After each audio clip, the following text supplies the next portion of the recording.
Hey guys, this is Mikro here. I'm doing a video on defense and how it's like currently it has been run for basically the entire last 4 to 6 months of New World when there was the last bounce change basically, where IGBB was introduced. And these topics I imagine will be similar next patch, but will be slightly different, so I figured it would be interesting to put something down on paper for now, and then look at it next patch and see how that evolves.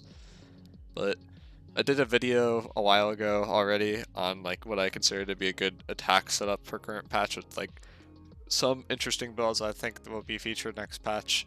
I took those out for this one, and then the basically the only defensive change that you'll have versus an attack is you're usually going to have less people on Deady Point, and then you're going to have more ball groups and maybe more backline groups. And the reason why you take people out of Deady Point is because on defense, you don't actually have to cause the tick to win. You just have to be able to kill them before they get the point fully ticked. So you end up in a situation where it's more advantageous to have less people on point, but you have more tanky people on point. And then you throw those leftovers in a ball, and then you have that ball be given some directions to let wipe big clumps. So if there's like a big clump gathering on B, you'll call for your ball to crash after the respawns, and then they'll all come in. And that's like how you win more on defense versus good armies. It's less of the just sitting on point and waiting for a timer, because you're on defense, you're on a timer to an extent. Like you're trying to stall as long as possible, because it's obviously how you win a war is you let the timer out after 30 minutes. But one of the best ways to stall is to put them on staggered respawns and actually wipe them. So you usually add more people into the ball group, and then you add more people into like a backline harasser group. This is very different than the EU meta, where EU would probably skip this entire backline peel group completely, and they would just throw in more ball groups, and those ball groups would also sort of function as Deady Point groups, and they would go in and out. But EU just like generally has like fewer comps, fewer roles, more just playing like the meta of like one IGVG, one IGBB, and two Great Axe Warhammer, from what I've seen. Versus NA is more all over the place, but allows space for specialized roles that are more good at killing things. And you see the impact of some of these players, and like if you have a good musket and a good like bow squad, you really feel it, and it's like a big reason why some wars are won and lost is because of those specialized rules. But by nature of them, you can't slot too many, because if you slot too many, then you do just hard lose the actual ball fight. But they're definitely advantageous if you slot people that always are fragging out and are trading up. Especially if they're trading for like healers as well. Like if you take out a group healer on the attack, that's a really big deal, because it's 4 people that have to rely on the AoEs to heal them. You take out AoE healers, and then all of a sudden groups just start dying on point. So this is like a sort of default setup. IGBB is still really good on point. On defense, I'd say IGVG, as much as I don't think it's a great build to play on point, it's still nice to have like one of them, sometimes 2 even, just for the stamina regeneration, and have that in your clumps. But if people are playing the IGVG well off of point, and they're playing near the point itself, then you shouldn't have an issue with the stamina regeneration from Oblivion. But it is a very nice bonus that's underrated, as well as the keenly empowered and whatnot. So that role will die more than the other roles that are on Deady Point, but it's still an effective role to slot.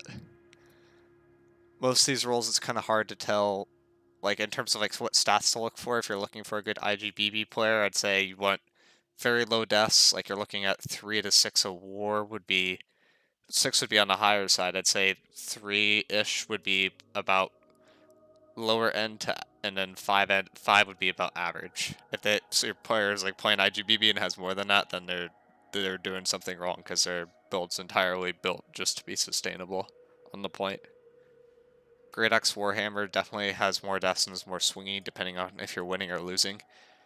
But you're generally looking at players who get more kills than die and have the like ability to clear clumps. IGVG, you're just looking at assists and deaths. It's fairly straightforward. You're just looking for very high assists, very low deaths. But you will have more deaths with IGVG than IGBB. IGVG, I think a normal death count in this current meta would be about 6 to 8. If they have lower than that, then you obviously did well, or maybe it wasn't a super strong opponent.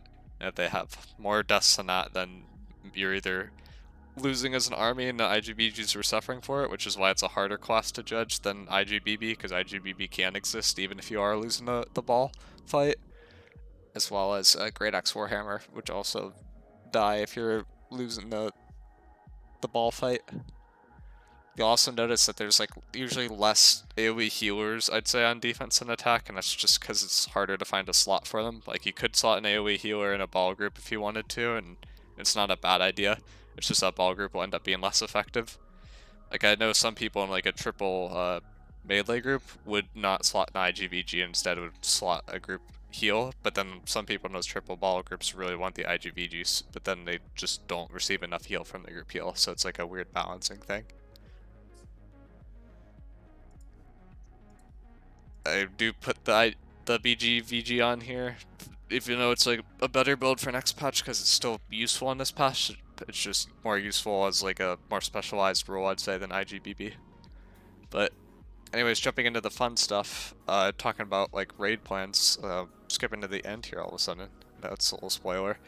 But standard setup for defense at this point, usually people will crash B off the start. You have a point that you're willing to give up, and you have a last point that you choose to defend. Most commonly, it is you are defending either C or A last, and then you're giving up A or C respectively, whichever one that you do not want to defend last first. And then you're trying to give up B second, and then that last outside point at the end. I'd argue that it's not necessarily the best way to actually run defenses. From experience, I think more people have stronger outside forward defenses if they have B set up for last, but it's definitely not a popular trend, and just due to the politics and nature of who runs wars and the exclusivity of them, that really has not changed, due to people not really seeking to improve, I'd say, on defense, as weird as that sounds. Which is a thing that you could take advantage from an attacker perspective, because if you get B early, you can easily steamroll the C point, just by nature of just cutting off their respawns, and that's something I talked about in the attacker video a while ago, that I'll put a link to in the description. But this is like a standard setup, I'd say, where you're usually having one or two groups, usually two groups that are always on that B point. You're having backline groups, and then you're kind of staging. So this is set up so that you're giving A. So I'll move that to the next slide. Like, usually in this setup, you're giving A, but you're stacking more melee, I'd say, on the bonfire side or the right side of B from the fort perspective. And the reason why you do that is so that those people on bonfire side could rotate quicker to C. It's not necessarily that these groups will remain like static, like they'll move throughout the enemy, and because they're ball groups, but that's like generally the side that they'll be favoring, because they want to be the first ones to get to C rotate if a company decides to split off of B and go to C. Usually this is like a setup where they get A, people will send between 5 and 10 people to C point if they're in that situation. Usually this 10 group that I mark here is a Dex group, and people will rotate that Dex over to support C, as well as sending like 1 to 2 ball groups over to C, just to beat them on that rotation. And you'll send more groups as needed. If it's not a 10-man rotation, say it's a 25-25 split, then you'll send ideally 25 people, or maybe 30, because you want to favor C over B. It's very dependent, and that's a communication-based thing that separates a lot of good companies. If they do a big rotation, like if they do like a 40, if they flip the map and they do a 40 people on C and then they do 10 people on B, which I think is fairly common at this point, then usually you'll flip these rules as before, where you'll have the people that were on C before, they'll go help out B. I'd say some companies also just keep the deady point people on B. I'd argue that's a mistake, because they can't play on C then, so then your C is gonna get will not be able to contest the point as well. But the nice part about putting the deady point people still on B is they'll die the slowest. So you'll be able to delay that tick for as long as possible and then be able to hopefully win C. Because if you don't win C, then you're at that point, then you're in a weird spot where you have to end up defending B, but you might not want to defend B if you're like most people who are leading war defenses. But saying that we're following like a traditional example, I'd say that A and B usually get capped first, and then you just throw everyone on C. The other disadvantage of having people on, well, there's advantages and disadvantages of having people on C on defense. This run from fort will be longer for the defenders if you're going to C than it will be from attackers from B to C. But on the bright side of that, all the attackers will be coming from one direction, which in theory is nicer. In reality, I think with the split approach where you would have B as last, people aren't really that good about like surrounding people on B, and if that occurs, usually just have your death ball just wipe one side and then they wipe the other side, and it's not really that big of an issue. And the other nice part about defending B last is it's much quicker to get to B from fort than it is to get from A or C or fort even to B on most maps. But saying that you're in a situation where you manage to lose all 3 points and you go to fort, I'd say typically if you lose A, B, and C within 25 minutes, like if it's 25 minutes and they get in a fort, 90% of the time the attackers will win. If they get into fort with about 90 minutes, I'd say or if they get into fort with about 20 minutes instead of 25 minutes, I'd say that shifts from a 90% win rate to like probably like a 75 to 80%. It's like very, very big, but that's just by nature of like if you're steamrolling them and you're winning all the fights, you're just gonna win the game very, very quickly.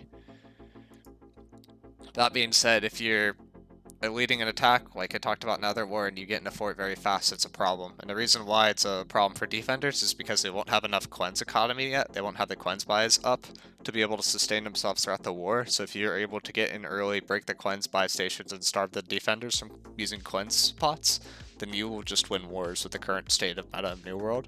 That might shift next patch since cleanses will be less common anyway, and people will have to rely on other abilities to remove cleanse, or maybe people will just fight without the ability to cleanse things. That's something that is yet to be seen.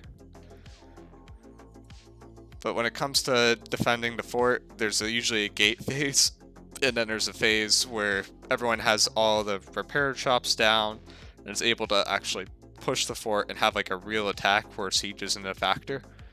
Or not as much of a factor, I should say, because there's always a threat of someone could repair one of the gates in the middle of the war, and that can be a big swing factor.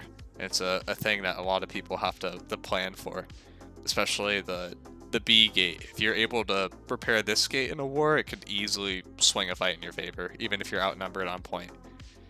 It's just a matter of finding a way to repair a B gate between clearing out decks that are outside of B, timing it after respawn so no one's there, and then body blocking the people that are doing the repairs, or having enough people to where they could all do repairs at the same time and get the B up as fast as possible.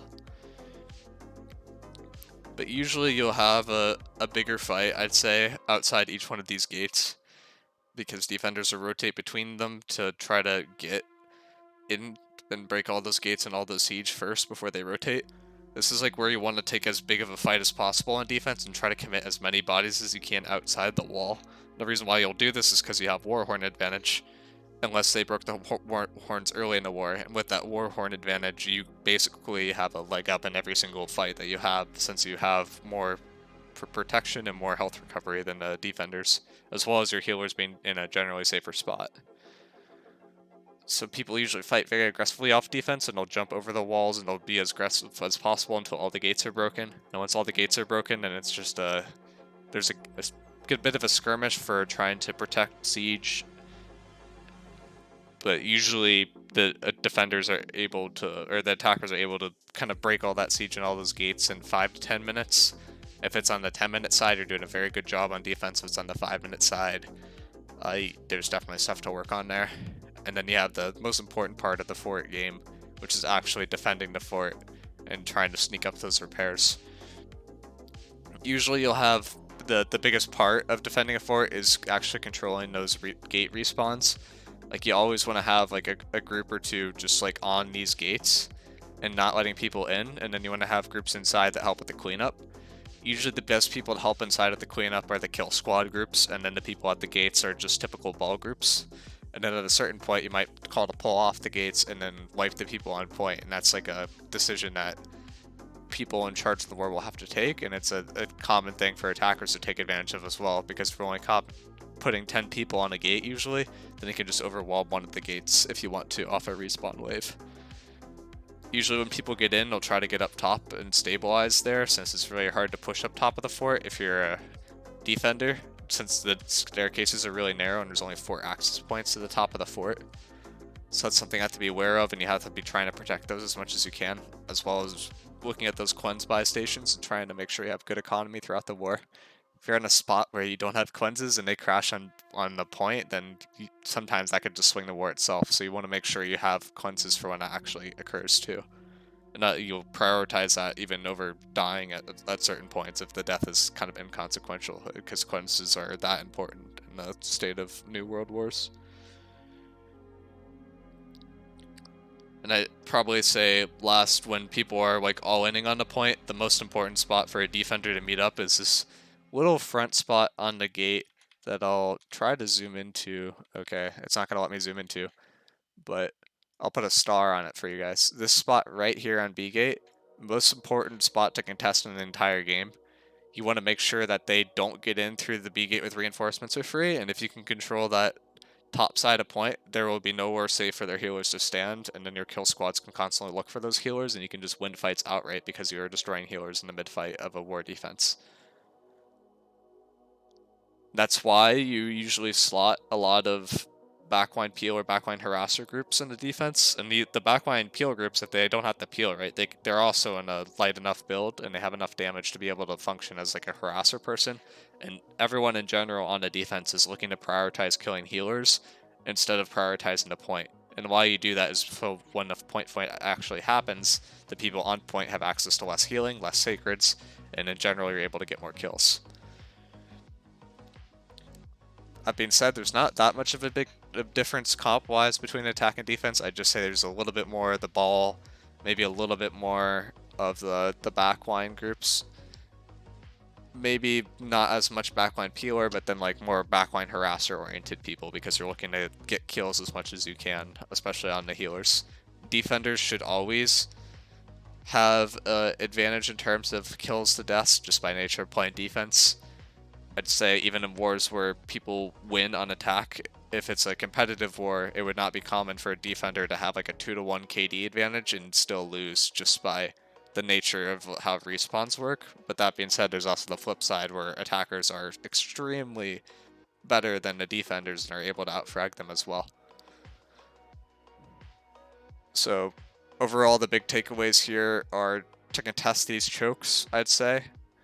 I'd say if you can defend B point last, that is statistically, just off experience, just more likely to lend itself to a defensive hold, even like preventing them from getting to fort, even if they like roll A and C very quickly. Just something about the respawns and something about not being able to contest C or A easily as a defender from a fort respawn makes B very attractive. And then maximizing this outside, your win con overall as a defender is time, right? So you're just, in every single one of these phases, you're looking to buy as much time as possible.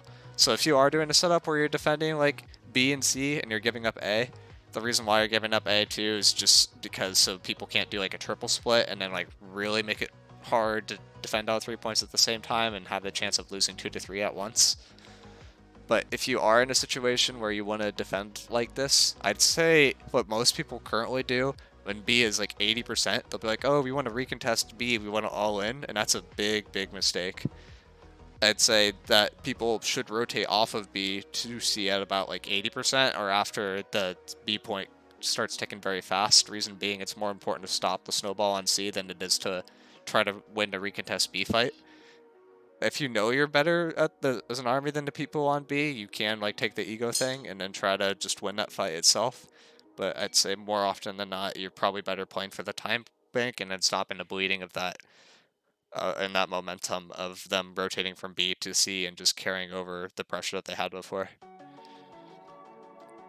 So yeah, I think this is a pretty comprehensive video of like how to do a defense. There's less strategy on defense and attack because you're obviously going to have to play more reactionary. Kill squads are very, very important. Finding those people in OPR that are just very, very good at killing people are very important to slot on defense, because without that, you will lose with time overall, just by natures of attackers generally having to be more tanky than defenders. So yeah, that's it for this one, and I'll see you guys in the next video.